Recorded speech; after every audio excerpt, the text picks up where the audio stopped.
Всем привет! Вы на канале Дубль 2. Я Галина. Поздравляю всех с наступающим Рождеством, с наступившим уже Новым годом 2026. В 2025 году у нас произошло очень много событий, очень важных, в том числе переезд наш в Сербию. Мы встретили, вернее, уже теперь Новый год первый раз в Сербии, 2026. Хочу пожелать всем, чтобы все, что вы задумывали, ваши желания все осуществлялись, хорошего настроения и к тому же, как всегда, самое главное – это здоровье. Кстати, про здоровье. Я начну, наверное, прям с этого. Наверное, слышно по голосу, что я заболела. Прямо перед Новым годом меня угораздило заболеть. В общем, какой-то вирус, ОРЗ. И прям 1 января мне пришлось идти в поликлинику к врачу. Потому что 2 дня у меня держалась температура, почти 38, и пришлось обратиться к врачу. И поэтому сейчас я прям продолжу тему медицины государственной в Сербии, потому что совсем недавно это меня вот прям коснулось. То есть по свежим следам расскажу, что еще нового я узнала. Значит, во-первых, поликлиники в Сербии, я буду сейчас говорить про нашу поликлинику, про город Ниш. За всю Сербию я не могу сказать. Если есть какой-то другой опыт, пишите, рассказывайте. Я говорю только о своем опыте. То есть это город Ниш. Поликлиника в городе Ниш работает круглосуточно. Праздничные дни, выходные дни, суббота, воскресенье. Всегда есть в воскресенье и праздничные дни есть дежурные врачи-терапевты, которые также принимают. И вот 1 января мне пришлось пойти к врачу, к терапевту. Работали 2 врача. Людей, заболевших, было достаточно много. Видимо, опять вот этот очередной какой-то вирус ходит, то есть повально многие болеют. И я попала к врачу, мне назначили лечение. Сказали, что там как бы вирус какой-то, так ничего страшного, но все-таки назначили антибиотик пропить. Как обычно назначают антибиотик, пробиотик, там лечение горла и так далее.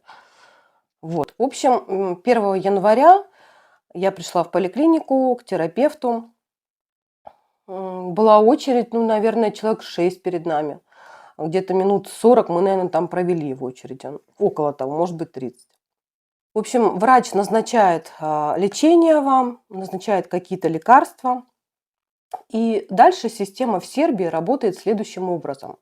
То есть все аптеки, не какие-то там несколько, например, а все аптеки города связаны с системой компьютерно, с поликлиникой, с врачами.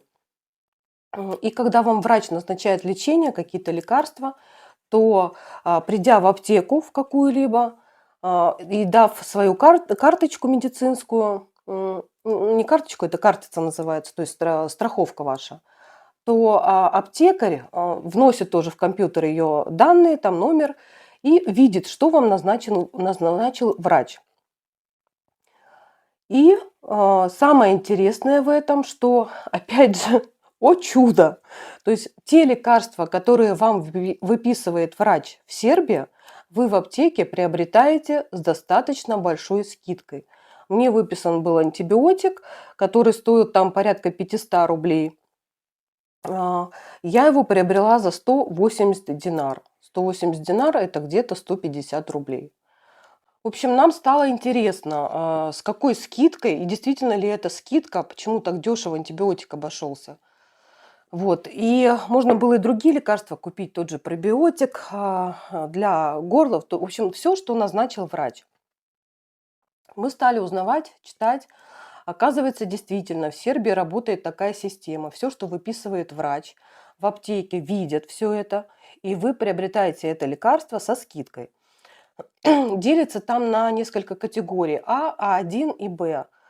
Значит, категория А включает в себя лекарства, которые, в общем, я точно не знаю, чем они отличаются, но там фиксированная сумма, то есть 50 динар. То есть те лекарства, которые вам просто обойдутся в любом случае, сколько бы они ни стоили, они для вас будут стоить 50 динар. Что туда относится, я не знаю. Я более подробно просто не стала читать, там, узнавать все это. Значит, категория А1– это лекарства. Вот я, видимо, попала, антибиотик попал именно в эту категорию лекарств. Он, значит, дает скидку от 10 до 90%. Но я так прикинула, что у меня где-то как минимум 50% скидка получилась, может быть, даже и больше. И есть еще категория Б, там более специфические лекарства, которые по больницам выписываются, их тоже приобретают. Сколько они там стоят, тоже я с какими скидками, это я тоже не уточнила. Вот, то есть антибиотики я приобрела как минимум с 50% скидкой, возможно, даже больше, потому что он стоит примерно где-то 500. Я напомню, его купила за 150 рублей, если в рубли переводить. Вот, поэтому это для нас стало опять новостью про медицину в Сербии, приятной новостью, потому что мы до этого еще не знали, вот мы уже практически полгода здесь живем, но об этом вот узнали только впервые. Вот, так что ничего плохого я не скажу про медицину в Сербии, а пока что я вижу только плюсы. Опять же, всегда можно сказать, смотря с чем сравнивать. Если, например, брать Москву, безусловно, я соглашусь, что в Москве очень сильная медицина. Но это страна в стране просто. Если только отъехать за МКАД, где жили мы в Подмосковье, там резко все меняется. Просто резко. Я абсолютно точно знаю, что в поликлиниках в Москве нормально существуют все врачи, нет бешеных очередей таких, можно попасть к врачам. Хочу отдать должное таким крупным больницам в Москве, как, например, ЦИТО. В свое время у меня у сына была травма колена, и ему там оперировали колено. Врачи просто шикарные, молодые все врачи, но специалисты, я им очень благодарна и всегда буду благодарить за то, что все прошло хорошо, то, что такая талантливая молодежь работает. Но мой личный опыт доказывает то, что так живет только Москва. Подмосковье и Москва– это вообще не одно и то же. Хотя это настолько рядом, но это абсолютно, это как небо и земля просто. И в том числе и медицина. У нас в Подмосковье медицина была намного хуже, намного. И специалисты, и отсутствие специалистов, и невозможность записаться к врачам. Поэтому вся сила медицины для меня это заканчивалась в Москве. Дальше все было намного хуже. Поэтому смотря с чем сравнивать. Если с Москвой, ну, я не знаю, там на одном уровне нет, там не берусь сравнивать. Но если сравнивать с Подмосковьем, то медицина в Сербии намного сильнее. Пока, во всяком случае, я это вижу. Намного удобнее она устроена. Попасть к врачу можно. Не то, что попасть к врачу можно, а можно в один день сделать много всего. То есть нет ступеней вот этих, записаться к одному, чтобы взять направление на другого врача, чтобы записаться на какую-то очередь на рентген и так далее. Я уже рассказывала там в предыдущем своем ролике, что я все сделала. Рентген, специалистов, УЗИ, я все сделала, кровь и результат, что самое важное, результаты всего и рентгена, и кровь я получила в этот же день. С меня не взяли ни копеечки за то, что мне сделали запись на диск. За этот диск ничего с меня не взяли. Вот. Поэтому пока я вижу одни плюсы. Если сравнивать с медициной, которая была у нас под Москвой. Пока единственный минус в поликлинике в Сербии государственной я увидела только один. Это отсутствие гардеробной. Вот, почему-то нет гардеробной. Все люди либо в одежде ходят, либо носят ее с собой. Это достаточно неудобно. Почему-то не заведено, не знаю. То есть как бы сидеть в очереди с одеждой, потом заходить к врачу с одеждой, когда она у тебя тут на руке все время висит. Это не очень удобно. Но если это единственный минус, то я готова потерпеть такой минус, ничего страшного. Самое главное, что пока все работает хорошо, к врачам попасть можно. И мало того, все лекарства, которые вам выписывают, вы приобретаете в аптеке с достаточно большой скидкой. Вот, еще хочу рассказать о том, что, вернее, начать с того, что поблагодарить моих подписчиков. Это, скорее всего, из Сербии местные подписчики, которые написали мне и подсказали по налогу на недвижимость. Посоветовали сходить в налоговую и выяснить, почему не присылают налог на нашу недвижимость. Мы ее приобрели, получается, 1,5 года назад, то есть как бы предуговор мы заключили 2,5 года назад, приобрели ее уже полностью 1,5 года назад. Вот, то есть за 1,5 года мы должны заплатить налог, но нам ничего не присылали вообще. И я считала, что если дома нет в кадастре, то налог, скорее всего, не начисляется. И вот мои подписчики, благодарю вас за то, что подсказали, сказали о том, что вы сходите и узнайте, потому что вам потом могут просто прислать долг, и, может быть, это какие-то последствия негативные иметь. Вот, и мы сходили и узнали, что действительно нас попытались найти в системе, нас нет. То есть наши данные никто не передал, что мы приобрели здесь квартиру. Поэтому хорошо, что мы пришли и сами это сделали. Вот, мы предоставили договор купли нашей квартиры, копия там своего ВНЖ здесь. И нам сказали, значит, приняли все эти документы и сказали, что ждите в течение 3 месяцев, вам выставят счет. То есть хорошо, что мы не очень долго все это затянули. У нас всего лишь 1,5 года, то есть там не будет очень большой счет. Насколько я знаю, примерно в год это 50, около 50 евро. Но это не точно, это так вот. Нам еще не там озвучили, а просто я слышала такую сумму. Вот, поэтому этим ребятам большое спасибо, что подсказали. Мы все сделали и теперь просто ждем счет от налоговой. Напоминаю вам, что после нового, вернее, уже не Нового года, а еще после Рождества, где-то примерно числа после 10-го, мы будем записывать новый ролик с экспертом по недвижимости. У вас есть еще время написать свои вопросы, которые я ему озвучу, и он на них ответит. Вот, также я еще предоставляю вам такую возможность. Я для вас могу снять какие-то цены на что-то, что вас интересует. Вот, например, не так давно меня попросили подписчики поинтересоваться, сколько стоят айфоны, разные айфоны, какие примерно цены на них. Я сделала выборку небольшую по компании Гигатрон. И в конце этого видео вы сможете увидеть по ценам. Если кому-то что-то интересно еще, я также могу сделать выборку по каким-то товарам для вас. Пишите, постараюсь все сделать и ответить на ваши вопросы.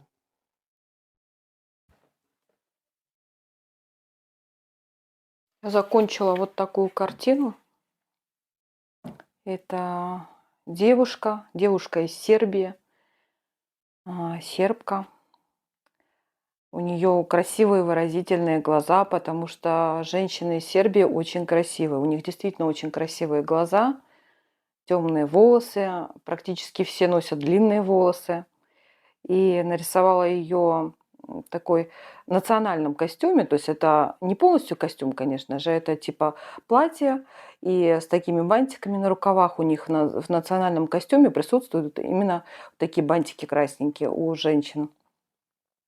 И со свечой. Здесь у меня есть такая надпись, как «Хвала Сербии», то есть «Спасибо, Сербия», потому что в этой картине мне хотелось сказать действительно спасибо этой стране. Здесь ни русские, ни украинцы ничего не выясняют, а просто живут, работают и радуются жизни в этой стране с теплым климатом, с отличными фруктами. Просто живут, как это было и раньше там. Вот, я купила такие рамочки. Одна у меня такая бело-серая и вторая бежевая. Я вот смотрю, что, наверное, вот это с серым больше подойдет. Вот, надписи еще не высохли. Потом я покрою лаком. Она еще будет сохнуть. В общем, пока в рамку я вставлять не буду. Вот, но я вижу, что вот это подойдет ей лучше. Так что еще одна работа у меня готова. Работа со смыслом.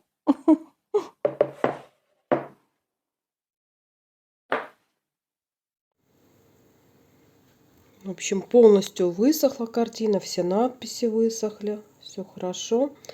Вот. Теперь я ее буду покрывать домарным лаком. Вот таким вот. Хороший лак, он придает цвету такой блеск. Несмотря на то, что это масляные краски, они и так имеют свой блеск. Но он как бы еще более однородным этот блеск делает и смотрится интереснее, живее как-то. Цвета более сочные становятся.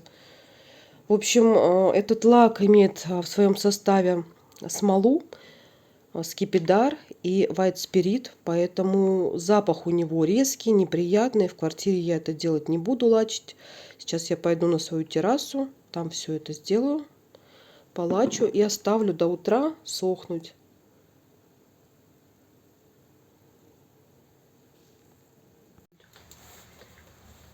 Сейчас будем покрывать лаком.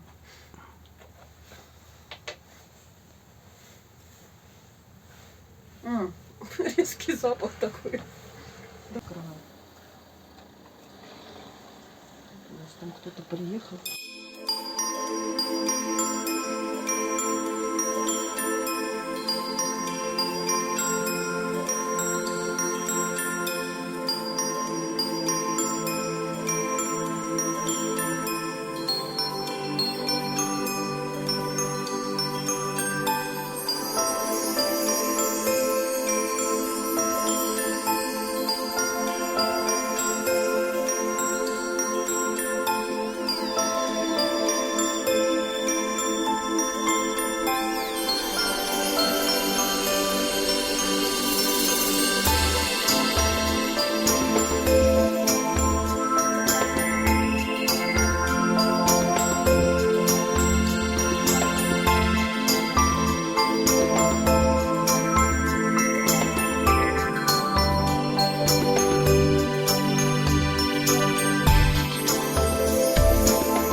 редкий случай, когда мы едем на лифте, за который мы каждый месяц, кстати, платим. Нам нужно в подвал отнести елочные игрушки. Я вот в маске, потому что заболела. Ну, вернее, уже выздоравливаю.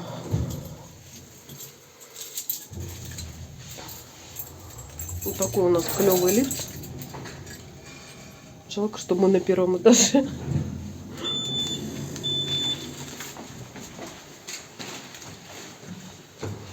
Это наша кладовая, которая на минус первом этаже.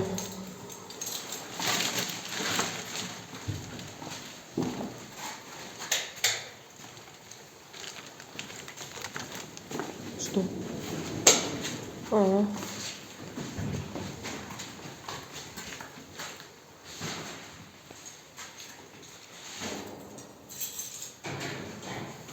Это у нас окошечко тут открыто специально, чтобы подвалом не пахло. Ну, кстати, вообще запаха нет, сейчас хорошо.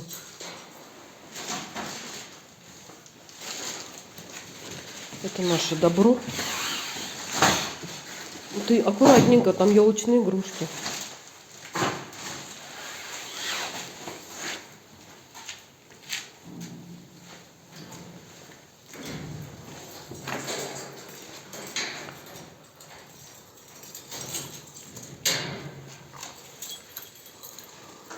Вот.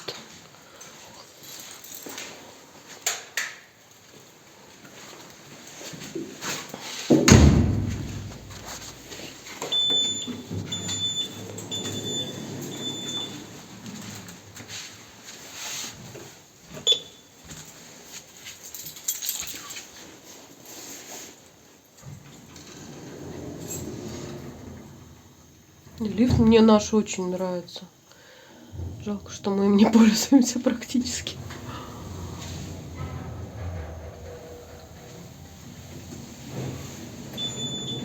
Все, вся наша прогулка на лифте.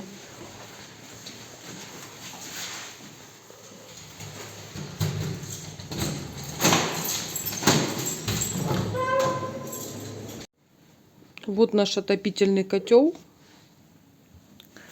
Мы им уже пользуемся где-то 1,5 месяца. Мы им довольны. Единственное, он очень громко включается. Вот сейчас мы его будем включать. С таким щелчком. Хоть он и стоит в коридоре, но все равно слышно очень. Вот. С таким громким щелчком. Что-то тут загорелось, кнопочки. Вот, в общем, мы им довольны. Квартиру он обогревает хорошо, но мы им пользуемся, только включаем на ночь. В 11 часов мы его включаем и до 7 утра.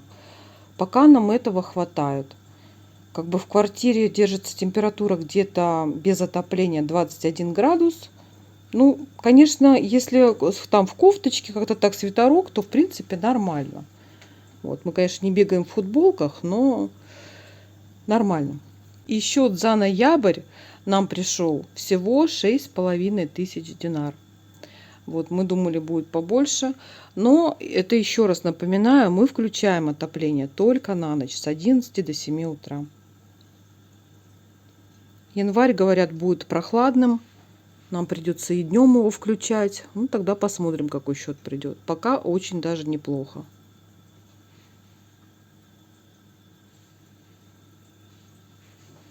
Я уже показывала в комнате, вот такие они. Не как в России. В России у нас были тонкие совсем, а здесь вот такие батареи здоровущие. У нас есть вот такой термостат, который стоит в комнате. На нем задается температура, он показывает температуру в комнате. Вот сейчас мы его только включили, и он показывает 21 градус. То есть в квартире 21 градус. Мы включаем обычно на 23. Нам этого на ночь вполне хватает. Чтобы не было жарко и при этом тепло, мы выставляем на 23 градуса. Чем термостат это нравится, то что его можно задать, когда он включится, когда выключится и какую температуру. То есть даже не находясь дома, можно задать, какую тебе нужно температуру. И приедешь домой, и у тебя в квартире уже будет тепло. То есть вот этим он мне нравится. Так что, в принципе, мы довольны. Вот. Единственный минус, я уже сказала, он громко включается, щелкает. И также громко выключается.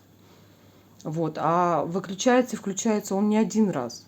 Он нагревает до определенной температуры в квартире и выключается. То есть среди ночи может опять раздаться такой громкий щелчок, а потом снова включиться, когда начинает падать температура, и он начинает снова нагонять 23 градуса, сколько ему поставили.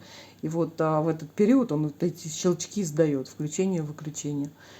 Ну, не очень приятно. Это, конечно, скорее всего, было бы неплохо в доме в частном, где-то, где бы он стоял подальше от тех комнат, где люди живут и спят. Вот. А в квартире как-то вот эти щелчки не очень уместно. Ну, в принципе, я не могу сказать, что меня это как-то там раздражает. Ну, в общем-то, нет. Особо не обращаю на это внимания.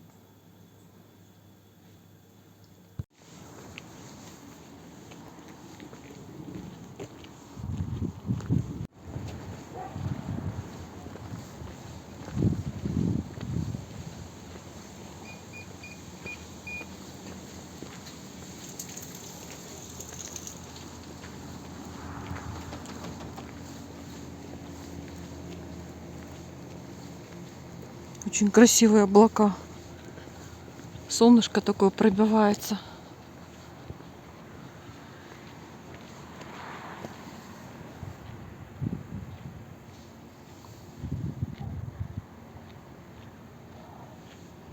Да, солнышко пробивается сквозь тучи.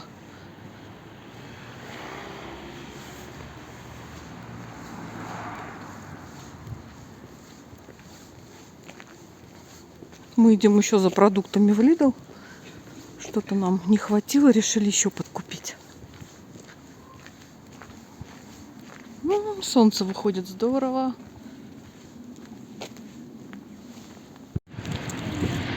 Вот так сегодня хорошо просматриваются горы. Но все равно, конечно, как глазом видишь, камера не передает. Но вообще такая ясность очень. Обычно горы плохо видны. Это как будто бы они совсем-совсем далеко. А сейчас прям вот видно, заснеженные. Вот. Это не самая, конечно, высокая гора. Это часть. Дальше вот правее, там основные горы идут. Но за домами отсюда их не видно.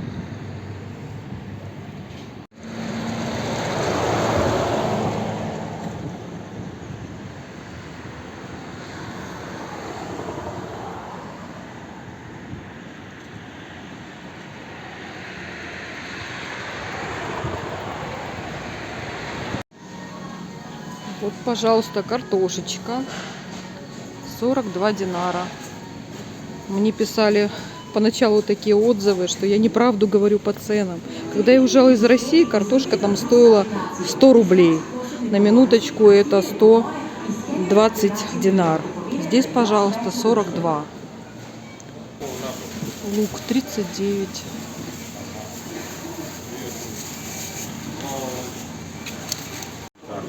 Капусточка очень хорошая. 29 динар килограмм. Я брала вчера, сегодня брать не буду. Кстати, сегодня не очень хорошая. Я вчера брала здесь кочерышка, прям беленькая была. А сегодня уже так себе. Кто кричал, что в Сербии все дорого? Морковь. Домача шаргарепа 38 динар. На, залежи пакетик. Вы читаете 20%. Морковь, например, будет стоить меньше 30 рублей.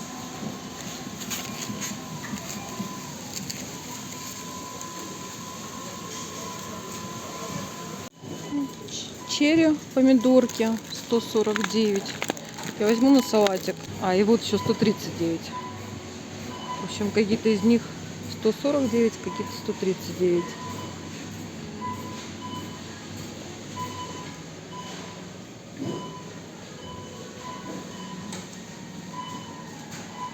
Редиска 67 пучок.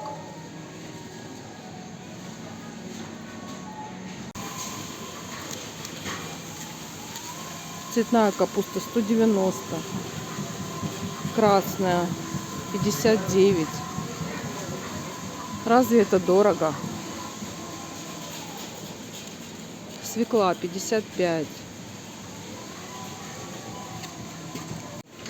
Такие в Лидле помидоры удивительные. Просто чудо какое-то. Но они дорогие. 390 динар стоят. Еще первый раз такое вижу. Такие интересные помидоры по 349.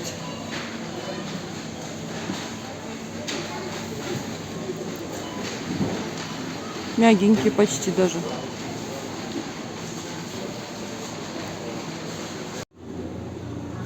Такое печенька очень вкусное. Мы выберем не первый раз. 111 динар, но сегодня чуть-чуть подешевле, чем обычно. Возьмем пачечку.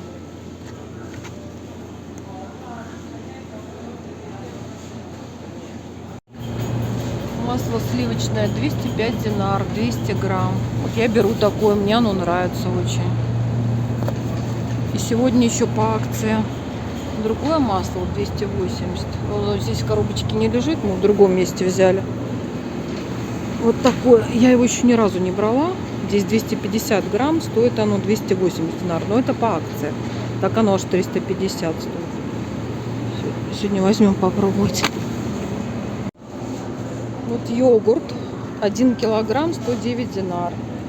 Но мне пока не надо, у меня есть. Вот 114 динар. И вот есть еще какой-то айран. Не брала его ни разу. 119 динар. Это йогурты натуральные, без каких-то вкусовых добавок, не фруктовые.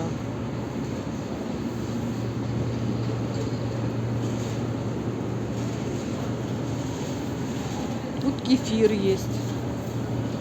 130 динар, 1 килограмм. Яйца. Ну, яйца мы здесь не берем, дороговато. Мы берем в другом магазине рядом с нашим домом, подешевле. Сахар 95 динар.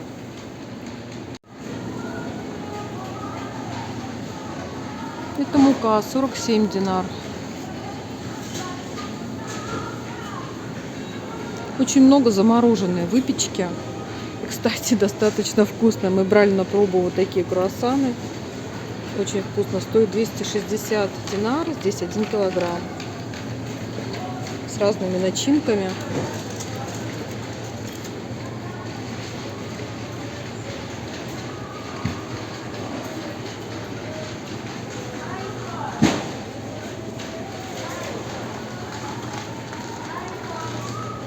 Сосиски в тесте замороженные.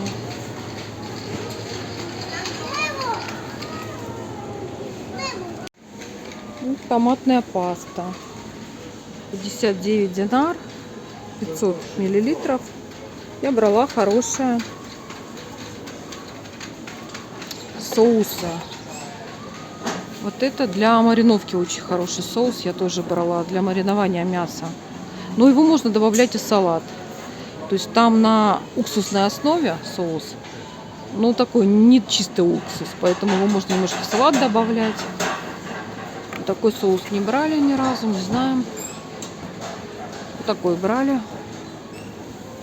Это масло оливковое с разными добавками, с какими-то вкусовыми.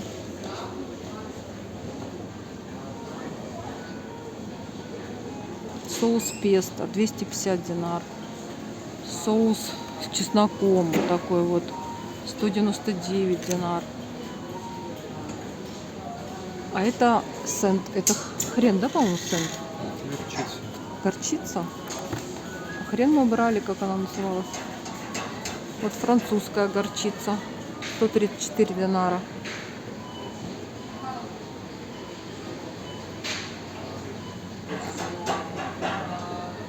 Сент. Да, вот хрен. Это рен. Рен просто. Вот он.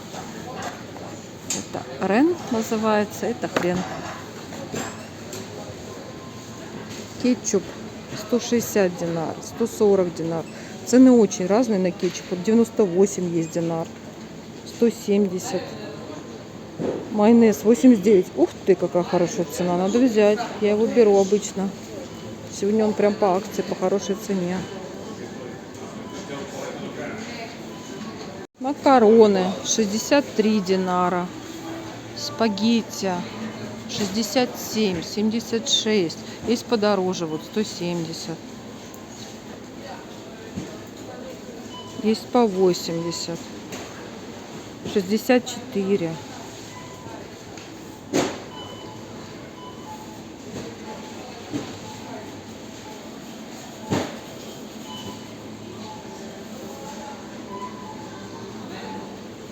Рис 126. Я беру вот такой рис, мне он очень нравится.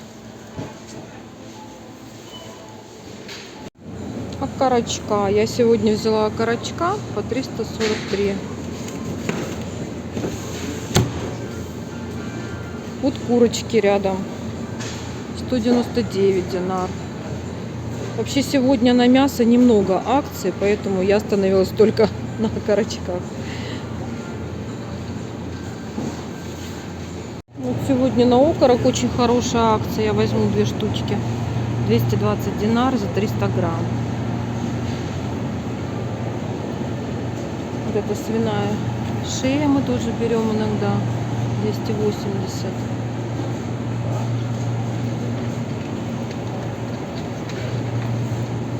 Так, еще где-то колбаска, которую мы берем. Вот колбаска за 350. Тоже очень вкусная. Мы ее тоже берем. Вареную колбасу и сосиски я здесь не беру. Не в смысле здесь, в этом магазине, а в Сербии. Но мне почему-то они не нравятся вообще по вкусу. Я не нашла вкусных сосисок, поэтому я не беру их вообще. Сыр моцарелла 220 динар, 250 грамм. Возьмем, он очень вкусный, мы его уже брали.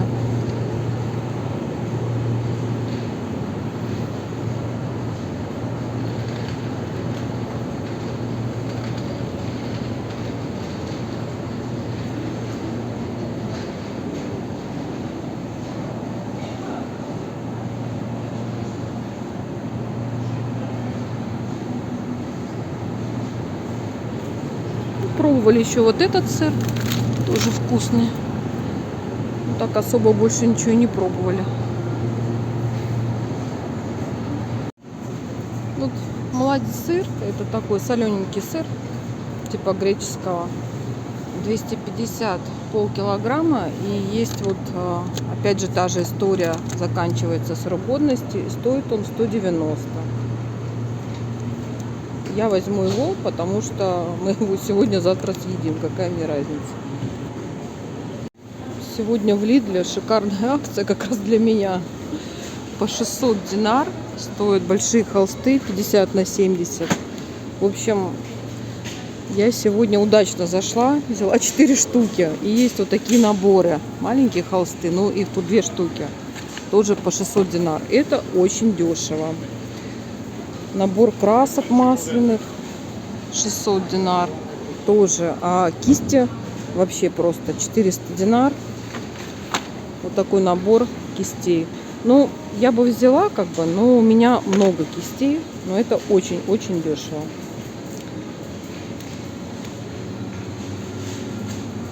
Бумага для рисования тоже 450 динар. Это для масляных, для акрила. Такая плотная бумага.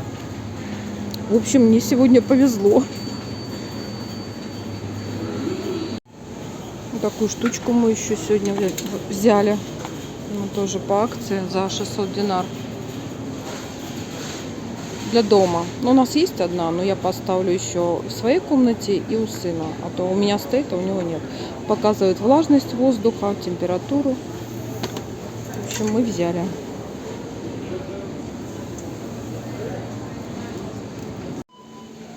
Все, мы скупились. Идем домой.